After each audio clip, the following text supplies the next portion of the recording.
Hello students, आज इस video में हम एसिड बेस साल्ट्स का जो वीडियो जो है डाला जाएगा, जिसमें आपको ये बताने की कोशिश की जाएगी कि एसिड बेस साल्ट का जो शेष टॉपिक है उसको आज इस वीडियो में पूरी तरह से कंप्लीट कर दिया जाएगा। अब मैं आपके सामने बताऊंगा बच्चों कि जैसे मैंने पहले वीडियो में दूसरे वीडियो में एसिड बेस से रिलेटेड चीज़ें आपके सामने रखा, एसिड के विषय में मैंने बताने की कोशिश की। इसके अलावा मैंने एसिड की फिजिकल प्रॉपर्टी और केमिकल प्रॉपर्टी के विषय में बात की। अब हम बात करेंगे बेटा, सबसे पहले हम समझेंगे कि नेचर में पाए जाने वाले जितने भी सब्सटेंसेस हैं वो सब्सटेंस चाहे वो एसिडिक नेचर के हो या बेसिक नेचर के हो, तो उसके लिए हम जो है जिस मीडियम का यूज करते हैं उस मीडियम का नाम है इंडिकेटर। तो और स्टूडेंट सबसे पहले हम समझेंगे कि इंडिकेटर होता क्या है। तो अगर हम साइंस की भाषा में समझें इंडिकेटर को, तो इंडिकेटर एक मीडियम है जो किसी भी सब्सटेंस के को एसिडिक और बेसिक नेचर को डिटरमाइन करता है। अर्थात हम उसको ऐसे ही लिख सकते हैं कि indicator is a chemical substance that signal the presence of an acid और base as a shift in colour और ऑडियो। इसका मतलब ये हुआ स्टूडेंट्स कि वैसे सब्सटेंस को हम लोग इंडिकेटर कहते हैं जो किसी भी सॉल्यूशन में जब उसको उसके साथ मिक्स किया जाता है तो उसका रंग और उसका महक या गंध कर सकते हैं, उसके आधार पर हमें पता चलता है कि यह सॉल्यूशन या यह सब्सटेंस जो है एसिड है या बेस है। जैसे मैंने यह कहा कि जैसे मैंने फर्स्ट वीडियो में मैंने बताया कि जैसे आपके पास टर्मरिक मिक्स हल्दी है, तो जब आपने देखा होगा कि जब हम हल्दी के साथ चूना को मिक्स करते हैं तो हल्दी का कलर क्या होता है, चेंज हो जाता है, मतलब चेंज हो जाता है। तो इस तरह पता चलता है कि जो टर्मरिक मिक्स हल्दी है वह एक मीडियम है जो कि डिटरमाइन करता है कि यह सब्सटेंस क्या है, एसिड है या बेस है।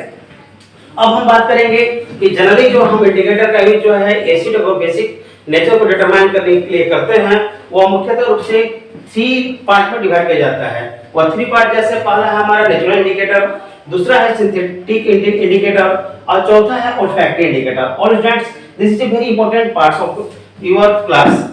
नेचुरल इंडिकेटर का मतलब क्या होता है कि नेचुरल इंडिकेटर जो है by the source of obtain in nature, मतलब कि जो जनरली रूप से नेचर से ही ऑब्टेन किया जाता है।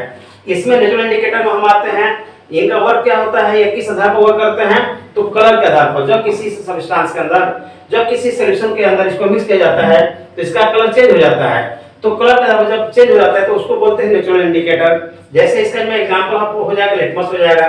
जैसे ब्लू लिटमस को जब हम किसी ऐसे सॉल्यूशन में मिक्स करते हैं, उसके कंटेंट मिलाते हैं, जब ब्लू लिटमस रेड हो जाता है तो हम कहते हैं कि ये एसिड है। उसी तरह हमारा टर्मरिक हो जाएगा, उसी तरह चाइना रोज हो जाएगा और ये कैबेज हो जाएगा। तो ये जो इंपॉर्टेंट पार्ट्स आपके सामने एग्जांपल दिए हैं, litmus, turmeric, China rose, red cabbage, ये जो है नेचुरल इंडिकेटर के स्टडी में आते हैं। यह चूंकि नेचर से ही ऑब्टेन किए जाते हैं। और खास तौर पर अब बात करेंगे सेकंड कैटेगरी में, सेकंड टाइप्स की विषय में बात करेंगे, सिंथेटिक इंडिकेटर।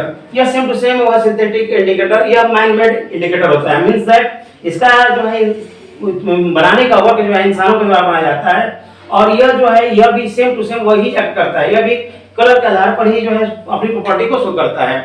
इसमें भी कलर क्या जाते हैं, वह रेड हो जाते हैं। जैसे इसमें फिनोल्फथालीन हो जाएगा और मिथाइल ऑरेंज हो जाएगा। तो हमेशा बोर्ड के एग्जाम में अक्सर क्वेश्चन किया जाता है कि phenolphthalein and methyl orange is indicator to change in colour when the mix with acid. तो आपका आंसर क्या होगा, रेड होगा। और लास्ट जो आता है टॉपिक, जिसको लास्ट टाइप में हम लोग समझ सकते हैं, ओल्फैक्टरी इंडिकेटर। ओल्फैक्टरी इंडिकेटर का मतलब यह होगा कि यह महक या गंध के आधार पर वर्क करता है। जैसे आपने देखा होगा जब आपके गर्मी के दिनों में, इस प्रेजेंट टाइम में देखेंगे कि गर्मी के दिनों में जब खाना जो हम लोग जो है बनता है वह खाना कुछ समय के बाद जो है क्या हो जाता है, पूरी तरह से डैमेज हो जाता है। तो उसकी जो स्मेल होती है वह स्मेल थोड़ा अलग महसूस होती है, तो वह हो जाता है एसिडिक, मतलब ऑक्सीजन के संपर्क में आने के बाद उसमें एसिडिटी की मात्रा बढ़ जाती है। तो वह महक के आधार पर हम जिस सब्सटेंस को जो है डिटरमाइन करते हैं कि वो एसिड है या बेस है, उस इंडिकेटर को हम लोग बोलते हैं ओल्फैक्टरी इंडिकेटर। तो इसमें एग्जांपल आपका हो जाएगा ओनियन हो जाएगा बच्चों, वेनिला हो जाएगा और क्लोव हो जाएगा। तो इस तरह बच्चों हम किसी भी सब्सटेंस के नेचर को एसिडिक और बेसिक जानने के लिए जिस मीडियम का यूज कर रहे हैं इन प्रेजेंट टाइम, उसको हम लोग बोलते हैं। अब हम बात करेंगे बेस के विषय में। तो जस्ट मैंने अभी आपके सामने इंडिकेटर के विषय में बात की। अब बताएंगे base, what do mean by base, what is the role of base in day-to-day life and how many types of base. तो फ्रेंड्स फर्स्ट ऑफ ऑल देखेंगे तो बेस दो substance produce hydroxide ions at aqueous solution is known as base. इसका अर्थ यह हुआ कि वैसे सॉल्यूशन में जो सब्सटेंस मिलाते हैं जो हाइड्रोक्साइड आयन प्रोड्यूस करता है उसको हम बेस कहते हैं।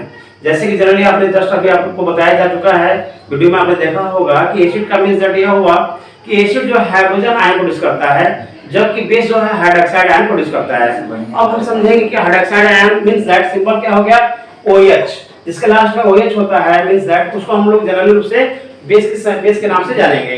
एग्जांपल अगर देखा जाए बच्चों तो एग्जांपल जो होता है अगर स्ट्रॉन्ग बेस में अगर आते हैं तो सोडियम हाइड्रोक्साइड हो जाएगा जिसका सिंबल होता है NaOH होता है। उसी तरह पोटेशियम हाइड्रोक्साइड हो जाएगा जिसका एग्जांपल सिंबल कर सकते हैं कि OH होता है। और अगर वीक बेस में बात करेंगे तो अमोनिया हो जाएगा। Other many example of weak base. अब हम बात करेंगे कि what is physical property of base.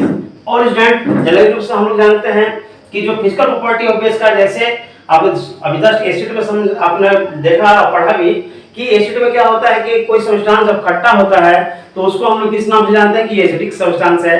Base में क्या होता है कि जो ऐसी सब्सटेंस जिसका टेस्ट जो है बीटर होता है, बीटर का मतलब तीखापन कह सकते हैं सिंपल वे में, और जिसका टेस्ट जो है बीटर होता है तो वह बेस की प्रॉपर्टी को शो करता है। इसके अलावा सेकंड प्रॉपर्टी आता है इसका फिजिकल प्रॉपर्टी फील, मतलब बेस को कैसे हम लोग फील करेंगे कि सब्सटेंस जो है बेस है। तो जो स्लिपरी मतलब जिसको साबुन आपने देखा होगा, साबुन को कांटेक्ट में हाथ लेते हैं तो उस समय आपको जैसा अनुभव होता है उसी नेचर का बेस होता है। अर्थात यह कांटेक्ट में या इसको जब टच करते हैं तो सोफी या स्लिपरी जो के फॉर्म में हमें प्राप्त होता है। यह हुआ बेस का जो फिजिकल प्रॉपर्टी हो जाएगा। एंड थर्ड इंपॉर्टेंट प्रॉपर्टी है कि base is a conduct electricity, मतलब base is a good conductor of electricity. और इसमें दो तीन चीजें मैं आपको बार बार रिपीट कर रहा हूं ऑल स्टूडेंट्स कि चाहे वह एसिड हो या बेस हो, यदि ड्राई फॉर्म में रहेंगे तो वह अपनी एसिडिक प्रॉपर्टी और बेसिक प्रॉपर्टी को शो नहीं करेंगे तब वह वाटर के कांटेक्ट में नहीं आते हैं। मतलब कि dry acid and dry base is not show that acidic and basic property because when the mix with water then produce hydrogen ion and hydroxide ion. And last topic जो हम बात करते हैं फिजिकल प्रॉपर्टी ऑफ बेस में वो आता है colour of indicator. तो जस्ट मैंने कहा बच्चों कि जब हम रेड लिटमस पेपर को जब किसी वैसे सब्सटेंस जिसके कांटेक्ट में लाते हैं और उसका कलर रेड से ब्लू हो जाता है तो उसको हम लोग बोलते हैं बच्चों बेस के नाम से जानते हैं। तो यह फिजिकल प्रॉपर्टी जो मैंने आपके सामने बताया कि red litmus turn in blue, that's all बात करेंगे। जस्ट मैंने आपके सामने फिजिकल प्रॉपर्टी ऑफ बेस की बात की। अब हम बात करेंगे केमिकल प्रॉपर्टी ऑफ बेस। और स्टूडेंट वी नो दैट आप अच्छी तरह जानते होंगे कि सबसे पहले हम बात करेंगे कि केमिकल प्रॉपर्टी ऑफ बेस में कि फर्स्ट है रिएक्शन विद एसिड। तो मैंने बताया और स्टूडेंट्स कि ऑल बेस जब एसिड के साथ रिएक्शन करता है तो ऑलवेज जो है साल्ट और वाटर का फॉर्मेशन करता है। मींस दैट कि एसिड प्लस बेस जब मिक्स हुए तो बने साल्ट और वाटर। तो जैसे एसिड में हमारा हो जाएगा हाइड्रोक्लोरिक एसिड हो जाएगा और बेस में हमारा सोडियम हाइड्रोक्साइड हो जाएगा। तो HCl जब सोडियम हाइड्रोक्साइड के संपर्क में आएगा तो हमारा फॉर्मेशन जो होगा NaCl होगा, मतलब कि NaCl सोडियम क्लोराइड हो गया हमारा साल्ट और इसके साथ ही साथ वाटर का फॉर्मेशन होगा। अब हम बात करेंगे कि एसिड प्लस बेस जब जिस प्रोसेस से आपस में मिक्स होते हैं और साल्ट और वाटर का फॉर्मेशन करते हैं इस प्रोसेस को न्यूट्रलाइजेशन रिएक्शन के नाम से जाना जाता है। नेक्स्ट प्रॉपर्टी की तरफ मूव करेंगे कि रिएक्शन विथ मेटल।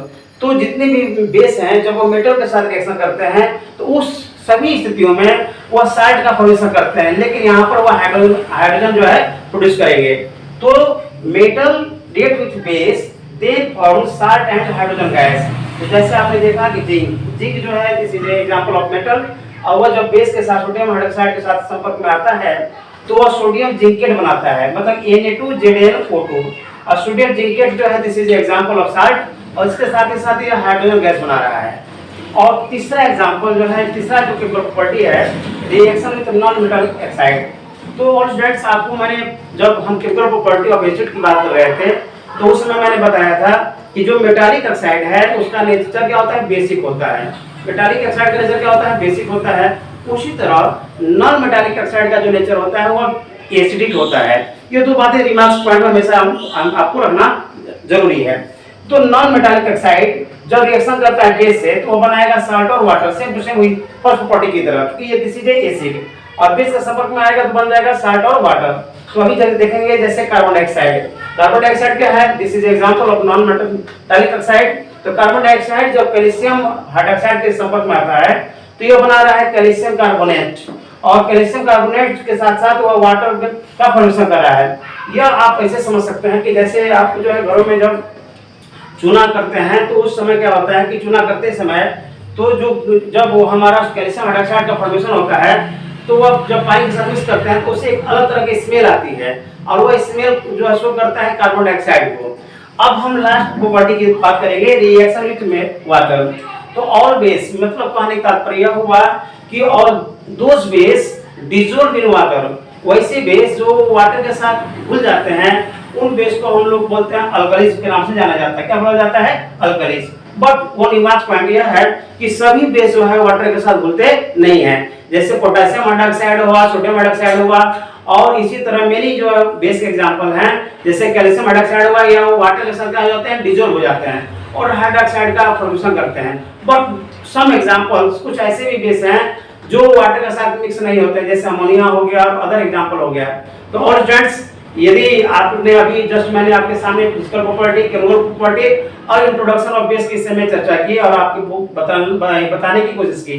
अब हम जो है इस वीडियो में आपको नेक्स्ट डे जब हम आपसे बात करेंगे तो हम बात करेंगे पीएच स्केल के विषय में बात करेंगे, what is role of pH scale in day to day life, और साथ ही साथ सम साल्ट कंपाउंड की बात करेंगे जो कि हमारे दैनिक जीवन में किसी रूप में यूज में लाए जाते हैं। अगर आपको यह वीडियो अच्छा लगा होगा तो आप अपना सजेशन मुझे प्रोवाइड करेंगे, और मुझे उम्मीद है कि आप इसको जो है अगर अच्छा लगा है तो आप इसको लाइक एंड शेयर करेंगे।